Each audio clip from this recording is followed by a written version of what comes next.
Hi, folks. Hope you're doing well this week. This is Resurrection Letter number 7. We missed a week last week, just picking back up. Hope you enjoy it. Dear Good Shepherd and friends, about a week ago, our Honda Odyssey died. We had just dropped off our nephew at the Casey's off of the DeSoto exit near Des Moines. Instead of turning around and heading back home on I-80, we figured we'd journey a few more miles to get groceries in Waukee.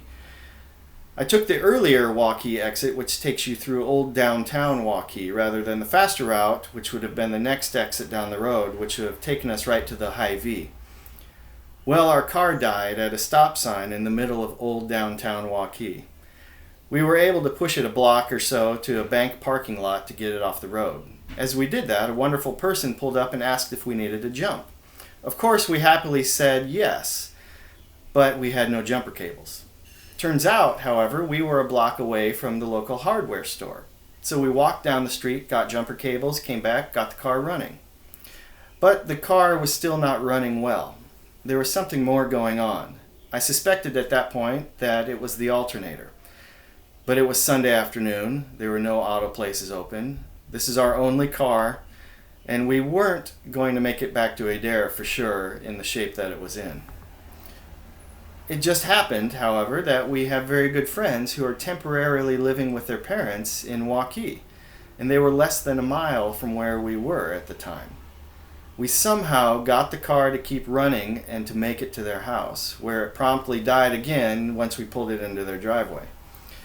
They were all in the backyard in the swimming pool, and my friend Andy and I pulled out the old battery from our Honda Odyssey, went nearby to the local AutoZone to get a new battery, which we put in, which started the car and eventually got us back home.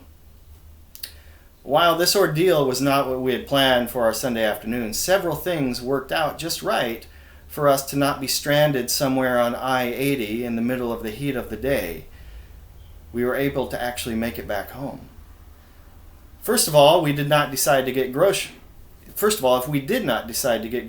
off after dropping our nephew off, we would have stalled somewhere around the Dexter exit on I-80 on a 95-degree Sunday afternoon. And we would not have stalled in old downtown Waukee, a block from the hardware store, if I had not decided to take the longer route to get to the grocery store in the first place. We would have stalled somewhere on a much busier highway between the interstate and the Waukee Hy-Vee. And we would not have been close to our friends in Waukee. But they would not have even been there living at their parents' home if the COVID pandemic wasn't going on. They were living with Andy's parents in Waukee because they are awaiting the green light to leave the country for Scotland, where they are going to go do some missionary work as local community builders in Scotland for the next couple years. They should have left for Scotland around early May, but because of the COVID pandemic, they could not go to Scotland, and they are now living at Andy's parents, which made it convenient for us to take our car to their place and get some of our car troubles taken care of on that particular Sunday afternoon. Had they not been sort of quarantined at his parents' place, it would have been a much longer, more frustrating experience. So was this whole experience on this particular Sunday afternoon a bit inconvenient for us? Of course it was. Would we have liked it to not have happened at all? Of course. But there was also an interesting, almost divine design to the whole experience. One that I could not have planned, and one that was the result actually of what seemed to be a series of accidental happenings, all of which actually made for a much more pleasant experience of our car breakdown. Now, experiencing this whole thing as it unfolded was interesting. And as I thought more about it, there's a mix of divine working but also perspective.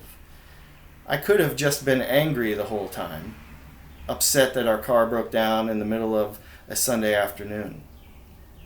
But perspective only enables me to see what's already there. It turns out that our experiences either can devolve into inconvenient frustrations, or we can see things as part of a larger storyline being written by God. It turns out this is how I find that God works throughout many of the stories in Scripture.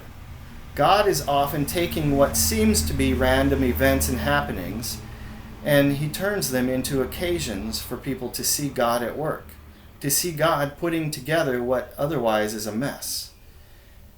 And as I let the stories of Scripture shape my life and remind me of how God works, I am more open to see those same perspectives in my own life.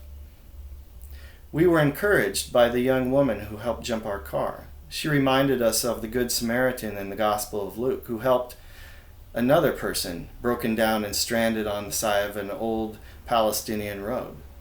We were blessed by the brief chance to receive help from our friends, to visit and catch up with them, an opportunity that would not have happened if our car wasn't having trouble. Our lives often take twists and turns that we just don't see coming, and often we have no control over what happens. We can only go where the turns lead us. But I think there is a God who navigates and works in these twists and turns, these various movements and moments of our lives. And we see it if we're paying attention. It may or may not be the case that God causes all these things to happen. That's beyond trying to understand or explain. But what I do know is this: whatever happens, even the unexpected and frustrating things, the tragic and the joyful moments, are chances for God to open up opportunities, like little windows to glimpse another dimension where God is at work. This is part of what I think resurrection living is all about. To live a resurrection life is to see the mystery of God at work in our lives, even in a string of unfortunate events.